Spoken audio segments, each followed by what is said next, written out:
Hi friends, velvet நானியில் இன்றைக்கி ஒரு சூப்பரான வீடியோ பார்க்க போகிறோம்.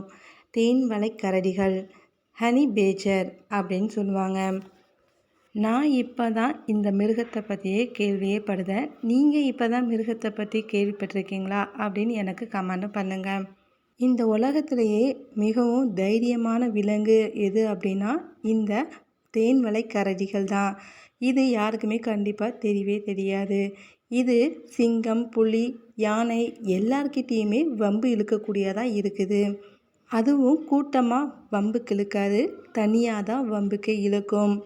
இதோடைய தைரியத்தை பார்த்தே கின்னஸ் உலக புத்தகத்தில் இடம்பெற்றிருக்கு இதோட பேர்.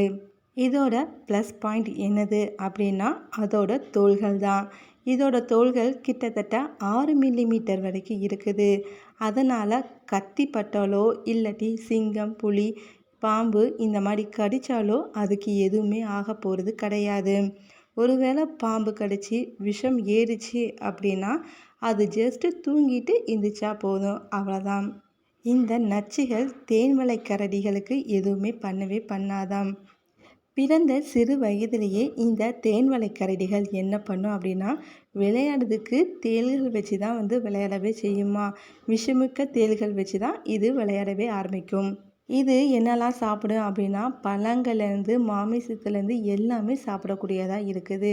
முக்கியமாக இதுக்கு தேன் அப்படிங்கிறது ரொம்பவே பிடிக்கும். அது மட்டும் இல்லாமல் பாம்பு, விஷமிக்க பாம்பாக இருந்தாலும் அது சாப்பிட்டு அதுக்கு விஷம் ஏறிச்சு அப்படின்னா ஜஸ்ட்டு தூங்கிட்டு அடுத்தாப்பில் எந்திக்கும். இதோட தாடைகள் ரொம்பவே வலிமையானதாக இருக்கும்.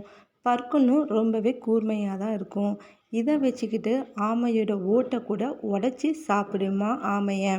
அப்போ எவ்வளோ ஸ்ட்ராங்காக அதோட தாடையும் பற்களும் இருக்கும் அப்படின்னு தெரிஞ்சுக்கோங்க.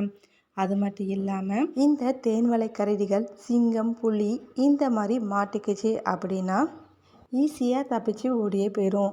ஏன் அப்படின்னா அதோட உடம்பு ரப்பர் மாதிரி இருக்கும். அவ்வளோ சீக்கிரத்தில் இதை பிடிக்க முடியாது. அதே மாதிரி இது ஈஸியாக வளையும் தன்மை கொண்டதாக இருக்கிறதுனால சீக்கிரமாகவே தப்பிச்சு ஓடியே போயிடும். இவ்வளோ குட்டியாக இருந்துக்கிட்டு எவ்வளோ சேட்டை பண்ணுது பார்த்தீங்களா. அது மட்டும் இல்லாமல் ஒருத்தவங்க இதை கூண்டில் வச்சு அடைச்சி வச்சிருக்காங்க. இதோட தாடைகள் ஓப்பன் பிளேஸ்ல 4 செவுரு இருக்கிற மாதிரி அடைச்சி வச்சிருக்காங்க. இது என்ன பண்ணுச்சு அப்படின்னா இது ஃபர்ஸ்ட் கல்லுக்கல்லா போட்டு மேலே ஏறி தப்பிச்சு ஓடிச்சு. இன்னொரு நாளைக்கு என்ன பண்ணாங்க அப்படின்னா இது கேட்டை சாத்துறதை பார்த்து திருப்பியும் அதே மாதிரி கேட்டை ஓப்பன் பண்ணி ஓடி போயிடுச்சு. இன்னொரு நாளைக்கு கம்பு ஏறி ஓடி போயிடுச்சு. இந்த மாதிரி ஏதாச்சும் ஒரு சேட்டை இது பண்ணிக்கிட்டே தான் இருக்குமா. இந்த தேன்வளை கரடிகள் பற்றி நீங்கள் தெரிஞ்சுக்கிட்டீங்கன்னு நினைக்கிறேன். நான் நல்லாவே தெரிஞ்சுக்கிட்டேன். மறக்காமல் சேனலை சப்ஸ்கிரைப் பண்ணுங்கள், ஃப்ரெண்டு ஃபேமிலி ஷேர் பண்ணுங்கள், லைக் பண்ணுங்கள், கமெண்ட்டும் பண்ணுங்கள். தேங்க்யூ.